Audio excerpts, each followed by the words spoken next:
ഇന്ന് എനിക്ക് അവധി ആയതുകൊണ്ട് ഞാൻ വിചാരിച്ചു ഇതിന് ഏറ്റവും ഇഷ്ടമുള്ള കൊഴുക്കട്ട ഉണ്ടാക്കാന്ന്. രാവിലെ ഉണ്ടാക്കാൻ പറഞ്ഞാണ്, പക്ഷെ സമയം ഇപ്പോഴാണ് കിട്ടുന്നത്. അപ്പൊ ഞാൻ വിചാരിച്ചെന്നാ കൊഴുക്കട്ട ഉണ്ടാക്കാന്ന്. അങ്ങനെ കൊഴുക്കട്ട ഉണ്ടാക്കുവാണ്. ചെറിയ ചെറിയ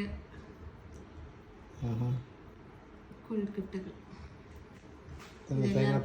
തേങ്ങാപ്പീരയും ഞാൻ ശർക്കരയല്ല, ഞാൻ ബ്രൗൺ ഷുഗർ ആണ് എടുത്തേക്കണേ. കാരണം ശർക്കര നമ്മുടെ ഉണ്ട്, പക്ഷെ അത് ഐസായിട്ടിരിക്കും. അപ്പൊ അത് ഇനി എടുക്കണമെങ്കിൽ ഒരുപാട് സമയം. അപ്പൊ അതിലും നല്ലത് തേങ്ങയും പിന്നെ പഞ്ചസാര പൊടിച്ചതും ഏലക്ക ജീരകം പൊടിച്ച് മാവിനകത്ത് മിക്സ് ചെയ്ത്, ഇതും വേറൊരു ടേസ്റ്റാണ്.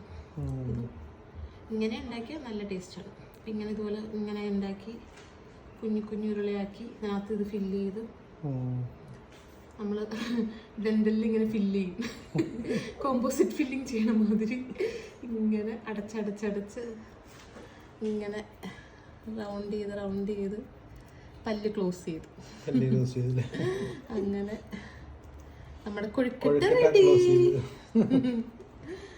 ഓക്കെ, എന്നിട്ട് ഇനി ഇത് കഴിഞ്ഞിട്ട് ഇനി നമ്മളിത് അപ്പച്ചമ്പിൽ വെച്ച് വേവിച്ച് ഒരു 10-15 മിനിറ്റ് വേവിക്കണം.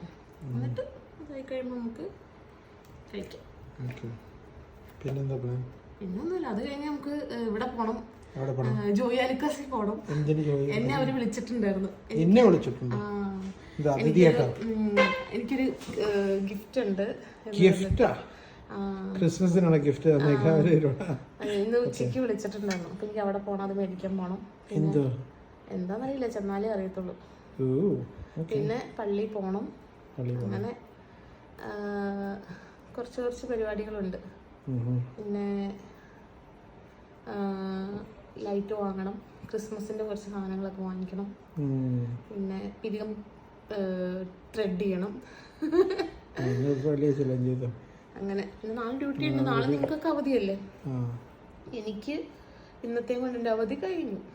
ഇനി നമ്മള് വീണ്ടും അടുത്ത വെള്ളിയാഴ്ച. ഇത് ഉണ്ടാക്കിയിട്ട് ഞാൻ കാണിക്കാം. ഓക്കെ.